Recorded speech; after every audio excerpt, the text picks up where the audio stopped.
네, 저는 오늘 하박국 1장 1절부터 4절까지를 본문으로 이제 세상의 부당한 판단 앞에서라는 제목의 말씀을 나누려고 합니다. 오늘 본문에서 하박국은 의인이 억눌리고 또 부당한 판단이 사회를 지배하는 시대에서 하나님께 부르짖습니다.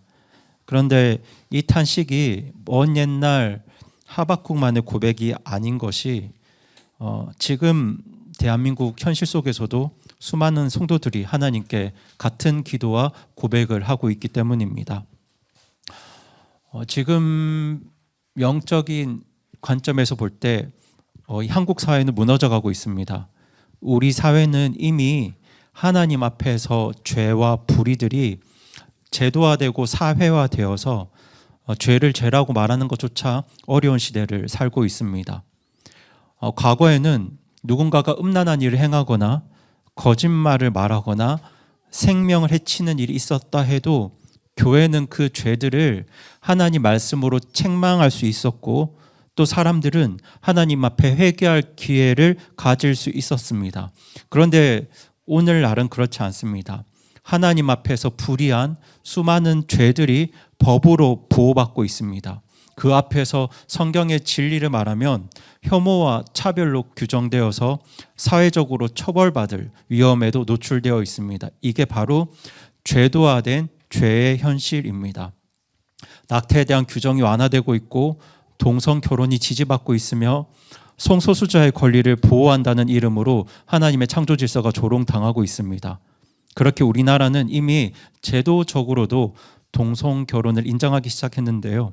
아시겠지만 2년 전 2023년 2월 그 서울행정법원은 건강보험공단이 동성 배우자를 피부양자로 등록해주지 않는 것이 위법하다고 판결했습니다. 이것은 사실상 이 동성 결혼을 국가제도가 인정한 것입니다. 아직 헌법상이나 민법상으로는 동성 결혼이 허용되진 않았지만 이 행정 판례를 통해서 우회적으로 나라가 동성 결혼을 인정한 것입니다. 이것은 하나님께서 정하신 결혼 제도를 훼손하고 또 성경이 가증한 일로 정죄한 동성애를 공공제도 안에 편입시키는 아주 무서운 흐름입니다. 그리고 또 지금 그 강동 성심병원은 이 병원뿐만 아니겠지만 국내에서 가장 안전하고 또 가장 많은 성전환 수술을 시행하는 병원 중 하나로 알려져 있습니다. 과거 우리나라에서 성전환 수술은 불가했습니다. 하지만 우리도 모르게 국가와 병원이 이런 절차들을 승인했고 심지어 일부 지방 정부는 성전환 수술을 국가 지원금으로 후원하는 사례도 있었습니다.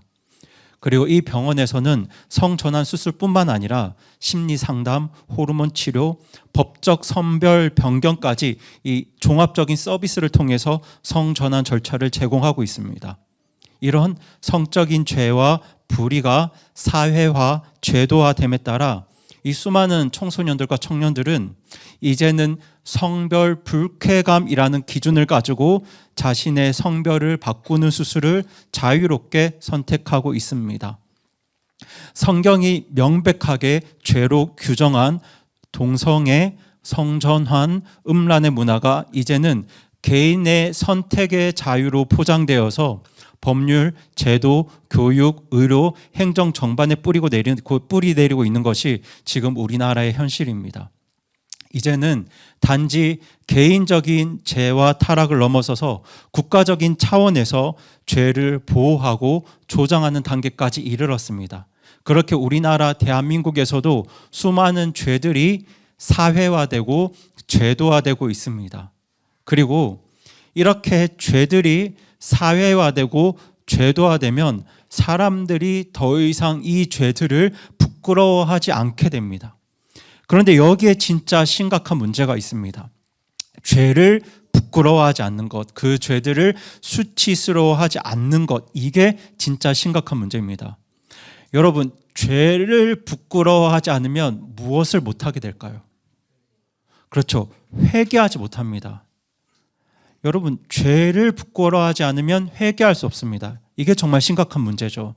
지금 이런 우리나라의 상황은 창세기 19장에서 불과 유황으로 심판을 받은 소돔의 상황과 크게 다르지 않습니다.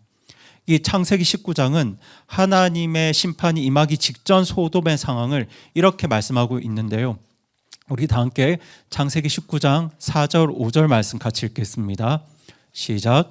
그러나 그들이 눕기 전에 그 도시의 남자들 곧 소돔의 남자들이 즉 늙은이든 젊은이든 사방에서 나온 모든 사람들이 그 집을 에워쌌더라. 그들이 롯을 부르며 그에게 이르되 이 밤에 내게 들어온 남자들이 어디 있느냐 그들을 우리에게 데리고 나오라 우리가 그들을 알리라 하니. 네, 여러분 보시는 것처럼 잘 보셔야 합니다. 소돔이 하나님의 심판을 받은 것은 동성애 때문이 아닙니다. 성폭력 때문이 아닙니다. 여러분, 우리 하나님은 동성애자도 구원받기 원하시고 성폭력을 행한 전과범도 구원받기를 원하십니다. 우리 하나님은 실로 모든 죄인이 회개하고 복음을 믿어서 구원받기를 원하십니다. 그래서 저와 여러분도 구원받을 수 있었습니다. 저와 여러분도 사실 이들과 크게 다르지 않은 죄인이었습니다. 그럼에도 불구하고 소돔 사람들이 하나님의 심판을 받은 것은 동성애와 성폭력이라는 개인적인 죄 때문이 아니라 이 동성애와 성폭력이 사회화되었기 때문입니다. 사회화되었다는 말은 이 사람들이 더 이상 그 죄를 부끄러워하지 않았다는 말입니다. 롯의 집에 아름다운 남자로 보이는 두 천사가 찾아갔을 때 소돔 성의 남자들은 보시는 것처럼 노인이든 젊은이든 할 것 없이 모두가 이 성폭력과 동성애에 동참하려고 했습니다. 그러니까 이 죄를 부끄러워하지 않았습니다. 아주 당당하게 여깁니다. 그렇게 동성애와 성폭력이 사회 전체에 퍼졌습니다. 오히려 그 죄를 막으려고 했던 롯이 도리어 조롱당하고 압박을 받고 협박을 받습니다. 그렇게 죄를 괴로워하는 사람들이 죄를 부끄러워하지 않는 자들에게 둘러싸여서 조롱받고 협박당하는 것이 이 소돔의 현실이었습니다. 그런데 지금 대한민국의 영적인 상황이 이때의 소돔과 크게 다르지 않습니다. 어쩌면 더 교묘하고 무섭게 우리 안에 침투해 들어오고 있는 것 같습니다. 법과 질서와 교육이라는 외피를 쓰고 우리를 둘러싸서 은근히 우리를 압박하고 조롱하고 협박합니다.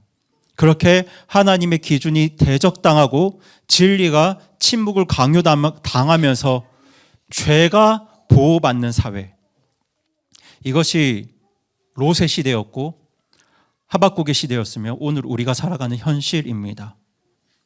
여러분, 이런 상황 속에서 하나님의 의를 구하고 진리를 사랑하는 성도들은 그 마음이 무너집니다. 괴롭습니다. 이 사회의 방향이 하나님을 향하지 않고 오히려 하나님의 뜻에, 하나님의 기준에 대적하는 방향으로 나아갈 때 믿음을 지키려는 성도들의 영혼은 큰 고통을 겪습니다. 자녀들에게 하나님의 진리를 가르치고자 하지만 학교에서는 인권 교육이라는 이름으로 동성애와 성전환을 정상적인 가치로 주입하고 있습니다.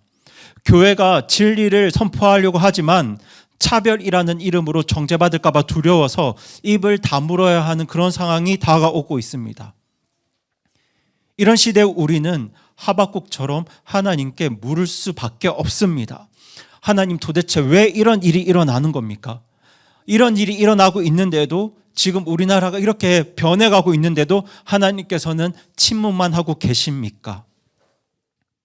오늘 하박국 역시 그렇게 탄식하면서 하나님께 질문합니다. 그런데 여러분, 하박국이 이런 세상의 불의를 보면서 탄식했던 것은, 고통스러워했던 것은 이 하박국이 세상에 동화되지 않고 하나님의 의를 구하는 사람이었기 때문입니다. 여러분, 불의는 하나님의 의를 구하는 사람이 그 의와 불의를 제대로 분별할 수 있는데요. 이 불신자들은, 하나님의 의를 구하지 않는 자들은 이 불의를 보면서 탄식하지 않습니다. 그렇게 괴로워하지 않습니다. 소돔 사람들 역시 동성애와 성폭력을 보면서 그 누구도 탄식하지 않았습니다. 누구만 괴로워했나요? 롯만 괴로워했습니다. 롯만 그 죄악을 괴로워했습니다. 다른 누구도 괴로워하지 않았습니다. 탄식하지 않았습니다. 그런데 하박국도 마찬가지입니다. 하박국도 그분이 하나님의 의를 구하는 사람이었기 때문에 세상의 불의를 보면서 하나님 앞에 탄식했던 겁니다. 하나님의 의를 구했기 때문에 자기 백성의 그 죄와 악함을 보면서 탄식했고 그 불의를 고통스러워한 겁니다. 그리고 저는 하박국의 이런 신앙에 선한 영향을 미친 분이 요시야 왕이라고 생각하는데요. 제가 그래프로 요시야 왕의 통치 기간과 하박국 대언자의 그 사역 활동 시기를 그래프로 옮겨두었습니다. 보실 때 파란색 바가 요시야 왕의 통치 기간이고 붉은색 바는 하박국 대언자의 활동 시기입니다. 그리고 요시야 왕 통치 기간 후반부와 하박국 활동 시기 전반부가 약 10년 조금 넘게 겹쳐 있습니다. 이걸 보았을 때 하박국이 태어나고 자랐던 시기는 요시야 왕의 시대였습니다. 그런데 이 요시야 왕이 어떤 왕이었냐면요, 정말 하나님 말씀을 사랑하고 말씀에 순종하고 우상을 척결하고 남유다의 신앙 회복을 이끌었던 믿음의 사람이었습니다. 여러분, 이 요시야가 언제 왕위에 오르냐면 8살에 왕위에 오르게 되는데요. 여러분, 8살에 왕위에 올랐다는 말은 아버지가 언제 죽었다는 뜻이죠? 어릴 때 아버지를 잃었다는 뜻이고요. 그의 가족사가 굉장히 비극적이었다는 걸 암시하고 있습니다. 그렇게 8살에 왕이 올랐는데 통치 8년, 그러니까 16세가 되던 나이에 이 요시야가 하나님을 진심으로 찾기 시작합니다. 그리고 그의 평생 하나님을 의지하는 경건한 왕이 되었습니다. 그때부터 요시야는 전국적인 우상 척결 운동을 시작했고요. 이것을 위해서 제사장들의 묘까지 파헤칩니다. 그리고 요시야는 예루살렘 성전을 정비해서 이스라엘의 예배 중심의 삶을 다시 회복시킵니다. 그렇게 요시야는 예루살렘에 전례 없는 대규모 유월절 예배를 거행하면서 율법대로의 하나님 말씀대로의 예배와 절기를 철저히 회복시켰습니다. 그래서 성경이 요시야 왕에 대해서 이렇게 평가하고 있는데요. 우리 다 함께 열왕기하 23장 25절 말씀 같이 읽겠습니다. 시작. 요시야와 같이 모세의 모든 율법대로 자기 마음을 다하고 혼을 다하고 힘을 다하여 주께 돌아선 왕은 그 이전에도 없었고 그 이후에도 그와 같은 자가 일어나지 아니하였더라. 네. 놀라운 평가이지 않습니까? 저는 하박국이 물론 하나님의 인도하심이 있었겠지만 이 하박국이 이 요시야 왕의 시대에서 자랐기 때문에 하나님을 사랑하고 하나님의 의를 구하면서 불의 앞에 탄식하는 자가 될 수 있었다고 믿습니다. 그리고 사실 저는 이 말씀을 묵상하면서도 제 앞선 인생에 요시야 같은 분들이 있었다는 사실에 정말 하나님께 감사를 드렸고요. 그리고 또 제가 우리 다음 세대들에게 요시야 같은 사람이 되면 참 좋겠다 생각하면서 하나님 앞에 그렇게 될 수 있기를 간절히 기도드렸는데요. 그런데 그렇게 하나님을 사랑했던 요시야 왕이 갑자기 죽게 됩니다. 그리고 그 뒤를 요아스와 요아김이 이제 왕위를 잇게 되는데요. 그런데 그 왕들은 하나님을 경외하지 않습니다. 하나님을 무시합니다. 그리고 여러분, 하나님을 무시하는 나라는 망할 수밖에 없습니다. 하나님의 기준을 저버리면 그 나라가 무너질 수밖에 없습니다. 그렇게 남유다 역시 급격하게 무너지고 부패해 갑니다. 다시 율법은 힘을 잃기 시작했고 부당한 재판이 이루어졌고 강한 자들이 약한 자들을 짓밟는 시대가 되었습니다.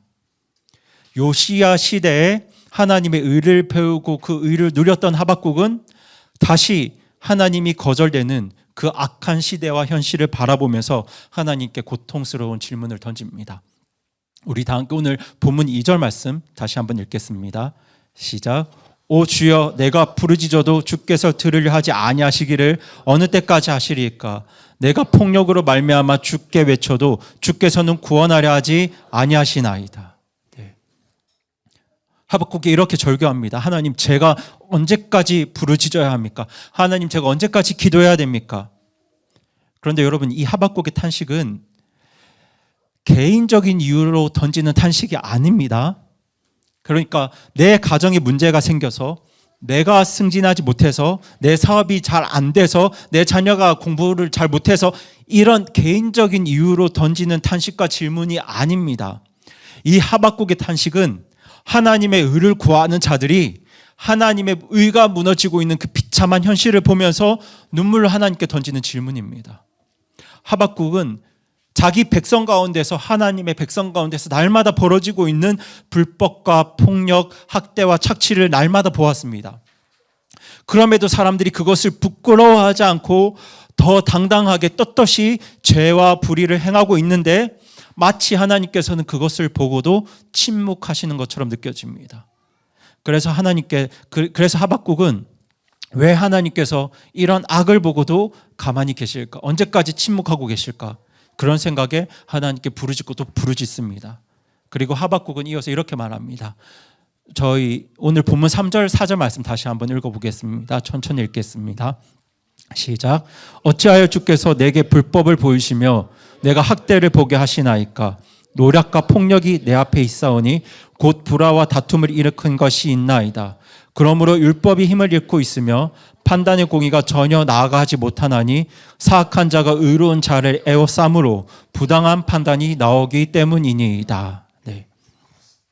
여러분, 방금 우리가 읽은 말씀에는 하박국이 처했던 남유다의 상황이 4가지로 표현되고 있습니다. 그 첫 번째는 노략과 폭력입니다. 하박국 시대에는 이 노략과 폭력이 만연했습니다. 강한 자가 약한 자를 짓밟고 탐욕과 권력이 판을 치는 시대였습니다. 그렇게 사회는 점점 더 양극화되고 있었습니다. 그리고 두 번째는 율법이 힘을 잃고입니다. 하나님의 백성인 남유다에서, 예루살렘 성전을 두고 있는 남유다에서 하나님의 율법이 힘을 잃어가고 있었습니다. 하나님 말씀이 더 이상 그들의 기준이 되지 않았습니다. 그렇게 율법이 힘을 잃어가고 있었고요. 세 번째는 사악한 자들이 의로운 자를 애워싸고 있었습니다. 여러분, 창세기 19장에서 동성애 성폭력을 행하려던 소돔 사람들이 누구를 둘러싸고 있었습니까? 네, 롯을 둘러싸고 있었습니다. 유일하게 그 죄를 계로했던 롯과 그의 가족들을 둘러싸서 그들을 협박하고 압박했던 장면을 기억하시죠? 지금 하박국의 시대가 그랬습니다. 사악한 자들이 다수로, 힘으로, 조직으로 의로운 자들을 둘러싸고 그들을 억압하고 그들을 압박하고 그들을 협박했습니다. 그것이 세 번째, 사악한 자가 의로운 자를 애워싸므로입니다. 그리고 네 번째는 부당한 판단입니다. 이들의 재판과 법 집행은 공정하지 않았습니다. 권력자에게, 사악한 자들에게, 다수에게, 조직에게 유리하게 돌아갔습니다. 하나님의 나라는, 적어도 남유다 이스라엘은 누구의 법대로 재판해야 합니까? 하나님의 법, 율법대로 재판해야 하는데 그 나라가 권력자들에게, 사악한 자들에게, 다수에게, 조직에게 유리한 재판을 냈습니다. 그래서 하박국은 판단의 공의가 전혀 나아가지 못하고 있고 부당한 판단이 나아가고 있다고 그렇게 하나님께 토로합니다. 그런데 여러분, 지금 이 4가지 상황이, 이 4모습이 오늘 우리나라의 현실과 너무 비슷하지 않습니까? 너무 닮아 있지 않습니까? 여러분, 이런 영적 암흑 시대 속에서 하박국은 태어날 수 없었습니다. 고통스러워할 수밖에 없었습니다. 하박국은 괴로워할 수밖에 없었습니다.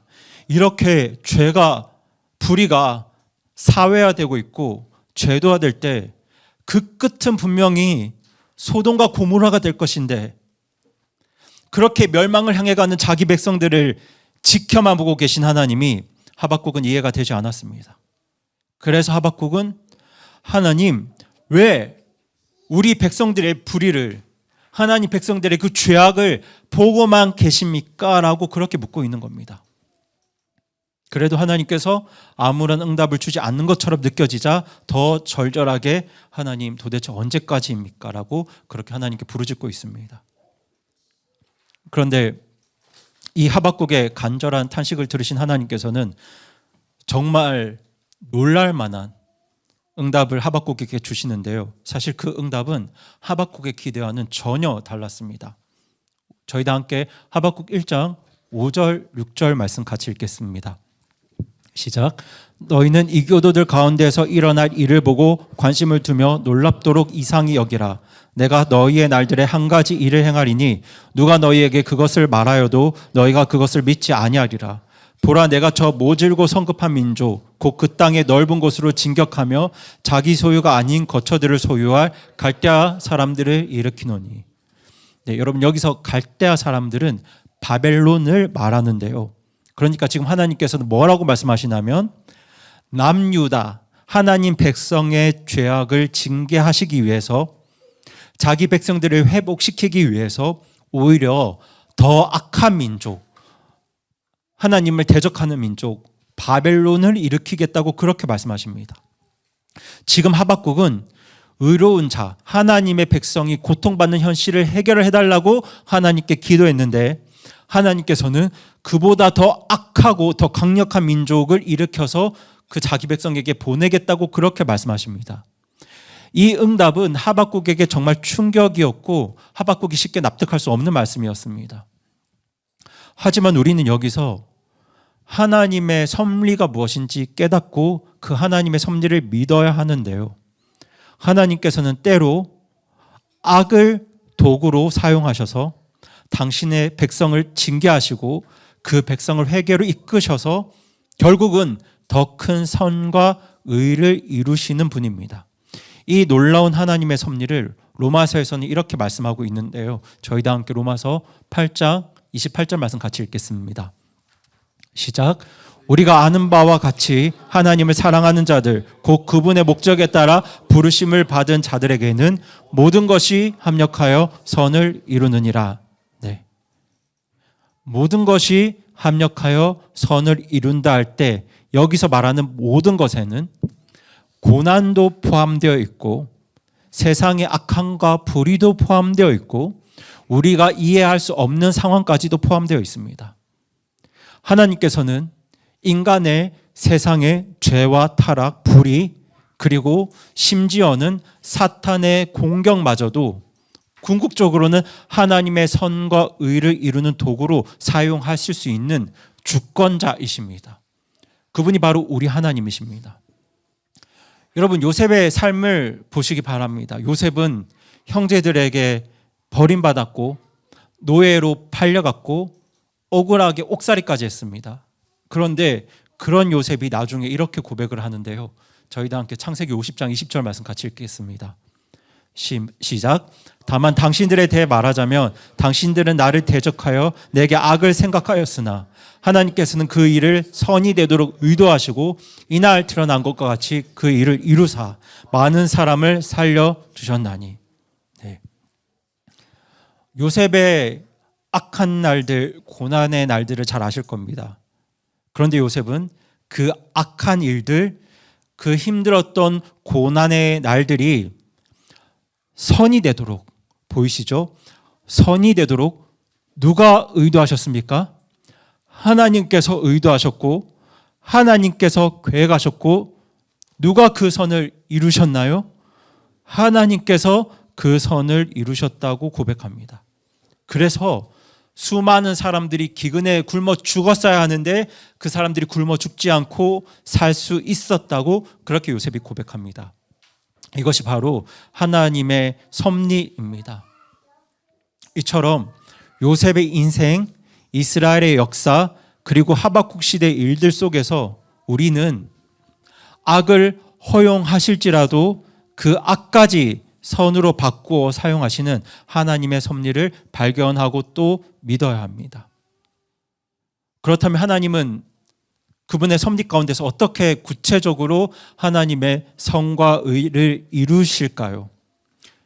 여기서 한 가지 전제는 우리가 하나님의 섭리를 모두 다 이해할 수 없다는 것. 여러분들이 이것을 전제로 가져가셔야 합니다. 우리가 하나님의 섭리를 다 알 수 없습니다. 그 자녀들이, 어린 자녀들이 부모님의 그 깊은 뜻과 계획과 의도와 그 섭리를 다 알 수 없는 것처럼 우리는 하나님의 섭리를 다 이해할 수는 없습니다. 하지만 적어도 두 가지 방식에서 그 답을 찾을 수 있는데요. 그 첫째는 결국에 최종적으로 이루어질 하나님의 심판입니다. 하나님께서는 결국 세상의 모든 죄와 불의를 심판하십니다. 하나님의 심판이 때로는 더디게 느껴지고 당장은 눈앞에 보이지 않지만 하나님은 모든 불의에 대해서 반드시 책임을 물으시는 분입니다. 저희도 함께 보시는 전도서 12장 13절 14절 말씀 같이 읽겠습니다. 시작. 우리가 전체 일의 결론을 들을지니 하나님을 두려워하고 그분의 명령들을 지킬지어다. 이것이 사람의 온전한 의무이니 이는 하나님께서 모든 은밀한 일과 더불어 선한 일이든 악한 일이든 모든 일을 심판하실 것이기 때문이라. 네. 이 말씀에 기록된 것처럼 하나님께서는 결국 모든 일들을 심판하십니다. 그 하나님께서는 절대로 불의를 가만히 보고 계시지 않습니다. 지금은 잠시 유예된 것처럼 보여도 악은 반드시 하나님 앞에서 심판받습니다. 사악한 자들이 일시적으로 득세하는 것 같아도 그것은 하나님의 오랜 인내 속에 주어진 회개의 기회일 뿐이지 하나님께서는 죄와 불의와 악을 반드시 심판하십니다. 그럼에도 사람들이 끝까지 회개하지 않으면 때가 되었을 때 하나님께서는 직접 당신의 공의로 그 악함을, 그 죄를 심판하실 것입니다. 그리고 하나님께서 선을 이루시는 두 번째 방식은 바로 구원과 회복입니다. 여러분, 우리의 시각으로 볼 때 롯은 그렇게 의로운 사람이 아닌 것처럼 보입니다. 그런데 어떤 사람이 정말 롯처럼 정말 어리석고 죄가 많고 연약하다 할지라도 그 사람이 나의 죄와 악함을 괴로워하고 있다면, 그리고 그 죄로부터, 이 악함으로부터 정말 벗어나기를 원한다면, 그것이 설령 롯처럼 약한 사람일지라도 그렇게 죄와 악함으로부터 벗어나기를 원하는 모든 사람들에게 구원을 베푸시고 그들을 회복시키시는 분이 바로 우리 하나님이십니다. 저희도 함께 이사야 53장 5절 말씀 같이 읽어보겠습니다. 시작. 그러나 그는 우리의 범법들로 인해 부상을 당하고 우리의 불법들로 인해 상하였노라. 그가 징벌을 받음으로 우리가 화평을 누리고 그가 채찍에 맞음으로 우리가 고침을 받았도다. 보시는 것처럼 하나님께서는 죄와 악함을 심판만 하시는 분이 아니라 우리를 다시 구원하시고 고치시고 회복시키시는 분입니다. 그렇게 우리에게 구원과 회복의 길을 예비하신 분입니다. 죄와 악함이 이 세상을 지배할 때 하나님은 하나밖에 없는 독생자 예수 그리스도를 이 땅에 보내셔서 십자가 위에서 우리의 죄를 대속하셨고요.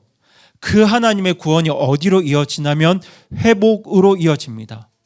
하나님께서는 지금도 예수님의 십자가를 통해서 수많은 죄인들을 죄로부터 건지시고 그 사람들을 새 사람으로 만드시고 진정한 의가 무엇인지 그들에게 보여주시고 그들을 가르치십니다.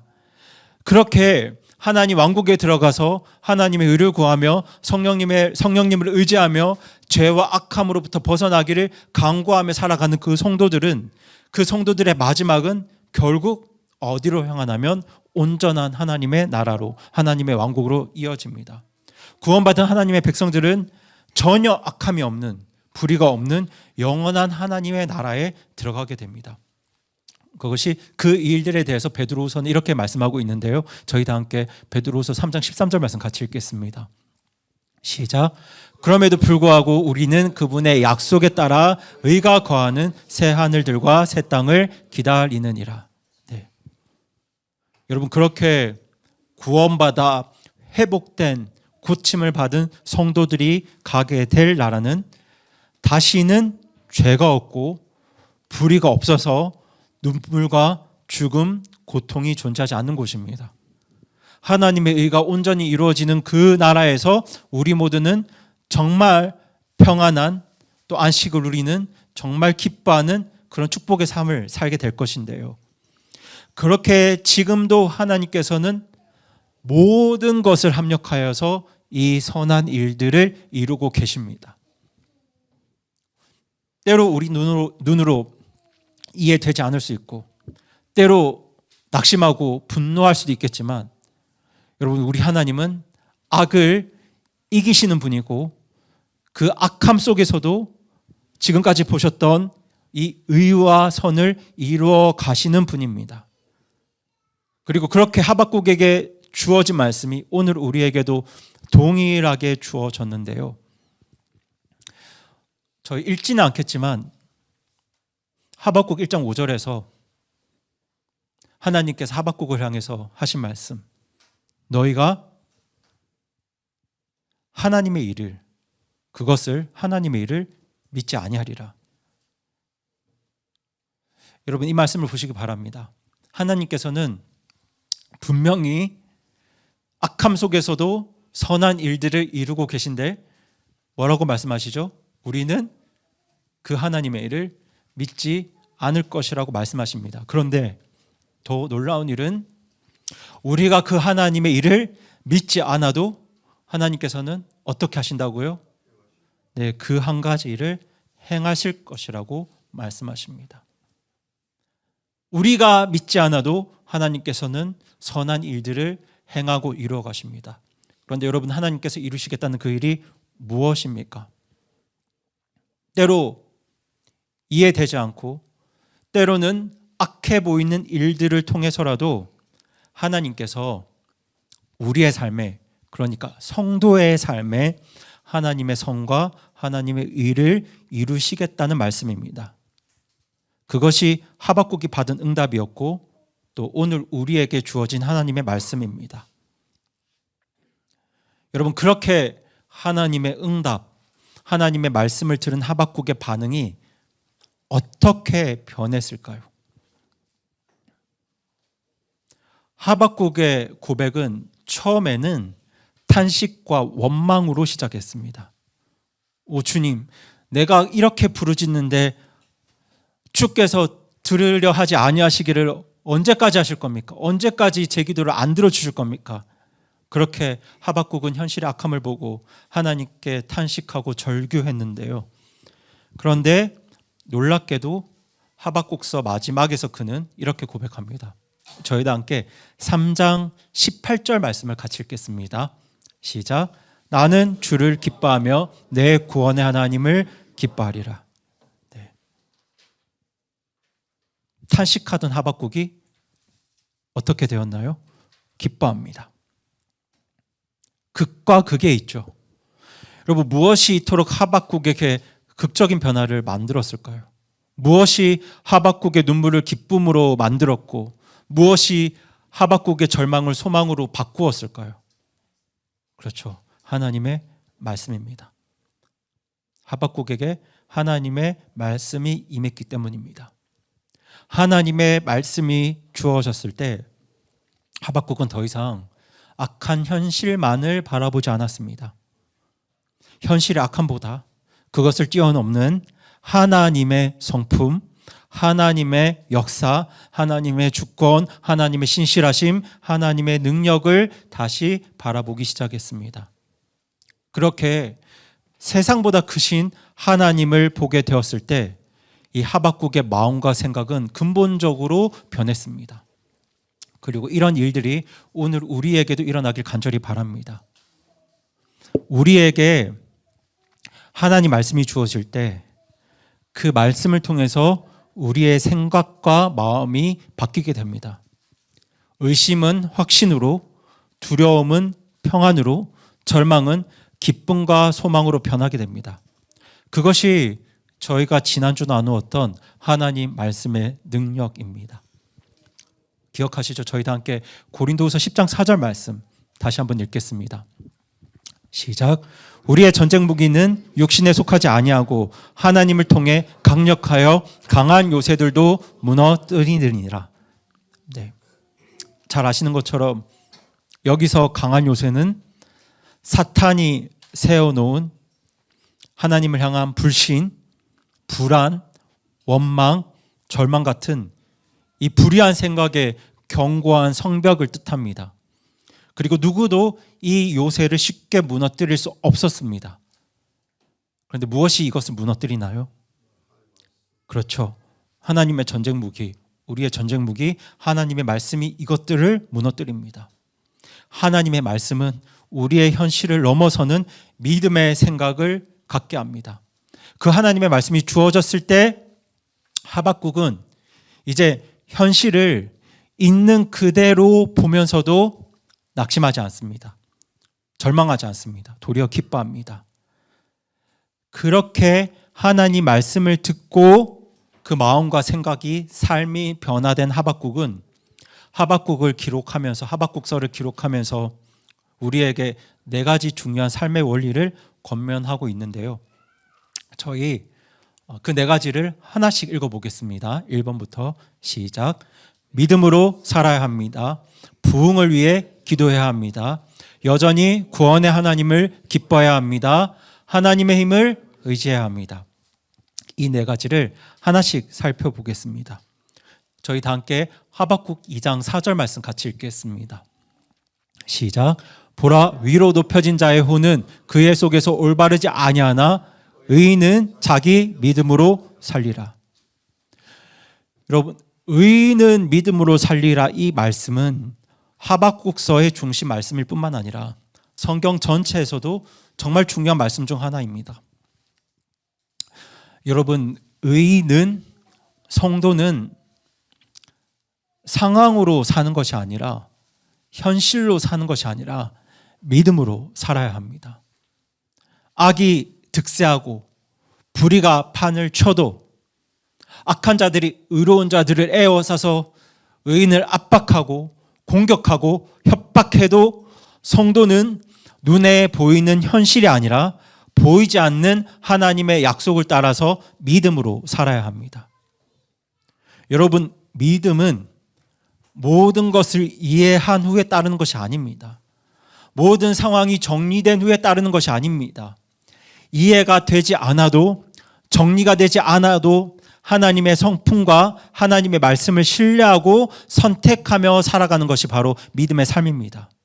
이것이 오늘 우리가 해야 할 첫 번째 반응이고요. 그 두 번째는 부흥을 위해서 기도해야 합니다. 저희 다 함께 하박국 3장 2절 말씀 같이 읽겠습니다. 시작. 오 주여, 내가 주께서 말씀하시는 것을 듣고 두려웠나이다. 오 주여, 그 해들의 한중간에 주의 일을 되살리시옵소서. 그 해들의 한중간에 알리시옵소서. 진노하실 때의 긍휼을 기억하시옵소서. 지금 하박국은 부흥, 그러니까 하나님의 일이 되살아나기를 간절히 기도합니다. 그런데 여러분, 지금 교회가 흔히 말하는 부흥은 단지 교회의 외형적인 성장이나 어떤 감정적인 열정을 말하는 것이 아닙니다. 지금 보시는 것처럼 부흥은요, 이제 개역 성경은 이것을 부흥이라고 번역을 했는데 지금 흥정역 성경은 이걸 뭐라고 번역했냐면 주의 일을 되살리시옵소서라고 번역했습니다. 이 부흥이 영어로 리바이벌입니다.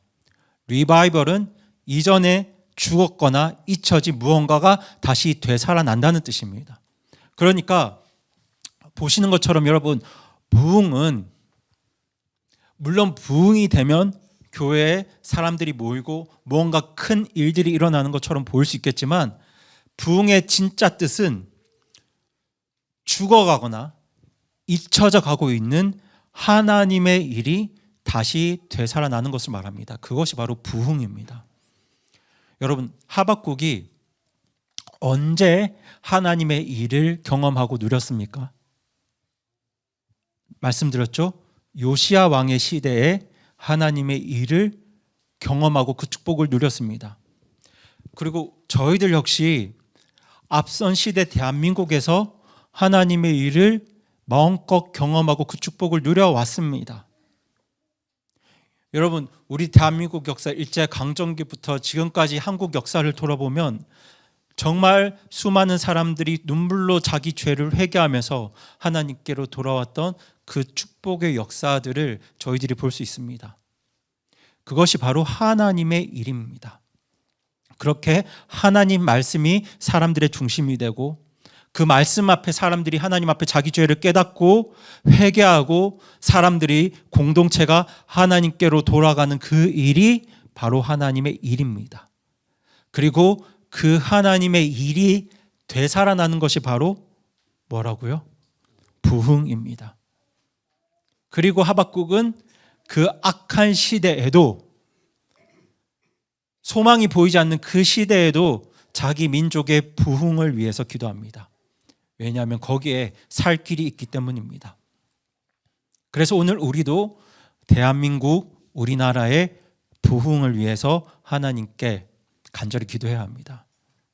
이 악한 시대에 하나님께서 다시 교회를 깨우시고 다시 나라를 되살리시고 다시 다음 세대 우리 민족의 그 마음과 심령을 흔들어서 그 죄를 회개케 하시도록, 죄를 회개하고 하나님께 돌아오게 하도록 하나님 역사하시도록 우리나라의 부흥을 위해서 우리가 하나님 앞에 간절히 기도해야 합니다. 그리고 세 번째는 여전히 구원의 하나님을 기뻐해야 합니다. 저희도 함께 하박국 3장 17절 18절 같이 읽겠습니다. 시작. 비록 무화과 나무가 꽃을 피우지 못하고 포도나무에 열매가 없으며 올리브 나무에 수고의 열매가 없고 밭이 먹을 것이 되지 아니하며 우리에서 양떼가 끊어지고 외양간에 솥대가 없을지라도 나는 주를 기뻐하며 내 구원의 하나님을 기뻐하리라. 네. 여러분 잘 아시겠지만 우리의 현실은, 상황은 여전히 어렵고 고통스럽습니다. 지금 구원받은 성도들, 하나님의 의를 구하는 사람들이 이 대한민국의 현실을 볼 때 정말 무화과 나무가 꽃 피우지 못하는 것 같고 포도나무에는 열매가 없어 보이고 외양간에는 소가 없어 보입니다. 그리고 하박국도 그 최악의 현실을 있는 그대로 인정합니다. 하지만 하박국은 그럼에도 불구하고 누구를 기뻐하고 있습니까? 주를, 구원의 하나님을 기뻐하고 있습니다. 내가 주를 기뻐하고 내 구원의 하나님을 기뻐한다고 그렇게 고백합니다. 여러분, 기쁨은 나의 어떤 처한 조건과 상황에 달려있는 것이 아니라 내가 무엇에, 누구의 소망을 두고 있느냐에 따라서 달라집니다. 내가 무엇에 소망을 두고 있느냐, 거기에 기쁨이 결정됩니다. 우리 부모님들 잘 아시죠? 자녀의 소망을 두고 있는 분들은요, 아무리 돈이 없고 현실이 어려워도 자녀가 공부 잘하고 자녀가 잘 되면 어떠신가요? 기뻐하잖아요. 네. 자녀의 소망을 두고 있으면 다른 게 다 어려워도 자녀 때문에 기뻐할 수 있습니다. 그렇게 내가 무엇에 소망을 두고 있는가에 따라 결정되는 것이 바로 기쁨입니다. 그런데 하박국은 지금 뭐 하고 있나요? 기뻐합니다. 기뻐하고 있죠. 왜 기뻐할 수 있었을까요? 그의 소망이, 하박국의 소망이 세상에 있는 것이 아니라 하나님께 있었기 때문입니다. 여러분께 질문 드립니다. 여러분은 지금 여러분의 소망을 어디에 두고 계시나요? 여러분의 소망이 세상에 있으면, 대한민국에 있으면 여러분은 지금 기뻐할 수 없습니다. 그렇죠? 하지만 우리의 소망이 하나님께 있으면 저와 여러분도 기뻐하고 기뻐할 수 있습니다. 이 땅의 정세가 어지럽고 성도의 자유가 위협받고 교회의 미래가 불투명해 보여도 정말 하나님을 대적하는 자들이 성도들을 애워싸서 압박하고 협박하고 공격하는 것 같아도 우리가 우리의 소망을 하나님께 둔다면 우리는 기뻐할 수 있습니다. 우리 하나님과 우리 하나님의 구원은 변하지 않기 때문입니다. 그래서 우리는 이런 시대에도, 악한 날들에도 하나님을 기뻐하고 기뻐해야 합니다. 그리고 마지막은 하나님의 힘을 의지해야 합니다. 우리 다 함께 하박국 3장 19절 전반부 말씀만 같이 읽겠습니다. 시작. 주 하나님은 나의 힘이시니 그분께서 나의 발을 암사슴에 발갛게 하사 나의 높은 곳들에서 다니게 하시리라. 네. 여러분, 이 말씀에 기록된 사슴은 험준한 높은 절벽과 바위 사이도 미끄러지지 않고 껑충껑충 뛰어다니는 강하고 민첩한 동물을 말합니다. 눈에 보이기엔 정말 위험해 보이고 조금만 헛디뎌도 추락할 것 같은 그 높은 절벽에서도 정말 이 사슴들은 두려움 없이 그 높은 곳을 마구마구 뛰어다닙니다. 왜 그럴 수 있냐면 그 암사슴의 발과 다리에 강력한 힘이 있기 때문입니다. 힘이 있으니까 두려움 없이 뛰어다닐 수 있는 거죠. 그런데 하박국은 하나님의 힘을 입은 자들의 발이 무엇의 발과 같다고 하시나요? 암사슴의 발과 같다고 하십니다. 이게 무슨 말이냐면 하나님의 힘을 의지하는 사람들은 그 현실이, 그 상황이 아무리 불안하고 위험해 보이는 절벽 같아도, 현실이 아무리 위험하고 절망스러워도 주님 주시는 힘으로 두려움 없이 그 절벽 사이들을 마음껏 뛰어다닐 수 있다는 겁니다. 그래서 사도 바울도 이렇게 고백하는데요. 저희 다 함께 고린도후서 12장 9절 말씀 같이 읽겠습니다. 시작. 그분께서 내게 이르시되 내 은혜가 내게 족하도다. 나의 강한 능력은 약한 데서 완전하게 되느니라 하셨느니라. 그러므로 내가 오히려 크게 기뻐하며 나의 연약한 것들을 자랑하리니 이것은 그리스도의 권능이 내 위에 머물게 하려 함이라. 네. 읽으셨던 것처럼 하나님의 힘은, 그리스도의 권능은 무엇 속에서 가장 분명하게 드러나냐면요, 우리의 약함 속에서 가장 분명하게 드러납니다. 그러니까 이 절망스럽고 악한 시대 속에서 우리에게 힘이 없을 때, 교회와 성도들에게 힘이 없어 보일 때, 그때 하나님은 우리에게 하나님의 힘을 주셔서 사슴처럼 뛰어다니게 하십니다. 두려움과 무기력 대신 주님 주시는 힘으로 담대하게 그 절벽 위를, 그 위험한 현실을 뛰어다니면서 믿음의 길을 걸어가게, 믿음의 삶을 살아가게 하십니다. 그렇게 여러분, 주님이 우리에게 힘을 주시면, 그 힘을 의지하면 이 악한 날들 속에서도 두려움 없이 담대하게 뛰어다니면서 믿음의 길을 걸어갈 수 있습니다. 여러분, 그렇게 믿으셔야 합니다. 그리고 그렇게 하박국의 마음과 삶을 바꾼 것은 하박국이 처했던 상황과 현실이 아니라 하나님의 말씀이었습니다. 하나님 말씀을 통해서 하박국은 두려워 떠는 자가 아니라 정말 그 비극적인, 소망이 없어 보이는 그 현실 속에서도 그 높고 위험한 곳을 마음껏 뛰어다니는 담대한 하나님의 사람으로 변모했습니다. 그리고 저는 오늘 우리 교회와 성도분들이 이 하박국처럼 변화되기를 간절히 바라고 소망합니다. 그리고 여러분, 상황이 이래도 우리에게 하나님 말씀이 있으면 우리는 변화될 수 있습니다. 여러분, 하나님의 말씀이 겁 많고 불안해하고 두려워하는 우리를 힘있는 암사슴처럼 바꿀 수 있다고 여러분 믿고 확신하시기 바랍니다. 하나님 말씀은 우리를 바꿀 수 있습니다. 여러분, 이제 설교를 마무리하려고 하는데요, 저희가 하박국 1장 5절 말씀을 다시 보았으면 합니다. 보이시죠? 아까 보았던 말씀인데, 너희가 그것을 믿지 아니하리라. 너희가 하나님의 일을 믿지 아니하리라. 사실 이 말씀이 참 우리 마음을 무겁게 합니다. 왜냐하면 이 말씀이 하박국 당시 사람들에게만 해당되는 것이 아니기 때문입니다. 오늘 이 시대를 살아가는 수많은 성도들 역시 하나님의 일을 믿지 못해서 낙심과 불안과 절망 속에 빠져 있습니다.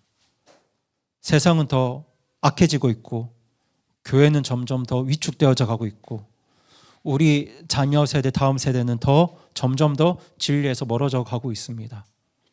이런 현실을 볼 때 우리는 참 많은 경우에 하나님의 일하심을 믿지 못합니다. 그리고 때로는 정말 하나님께서 아무 일도 안 하시는 것처럼 그렇게 느껴집니다. 그래서 우리는 많은 경우에 내 자녀는 구원받을 수 있을까? 우리의 부모님은 구원받을 수 있을까? 내 가족이 정말 하나님께 돌아올 수 있을까?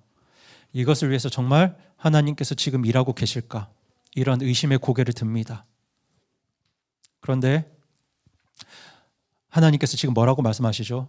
너희가 믿지 않아도 내가 그 일을 행하겠다고 분명하게 말씀하고 계십니다. 여러분, 하나님께서는 지금도 일하고 계십니다. 우리 하나님은 저와 여러분의 눈물과 기도와 고통을 외면하지 않으시고 이런 악함과 혼란 속에서도 우리를 위해서 선한 뜻을 이루기 위해 지금도 신실하게 일하고 계십니다. 로마서 8장 28절에 기록된 것처럼 비록 우리가 지금 다 이해할 수 없을지라도 우리 삶 가운데 하나님의 왕국으로 부름받은 우리 삶 가운데 선하고 의롭고 완전한 뜻을 이루기 위해서 하나님은 지금도 일하고 계십니다.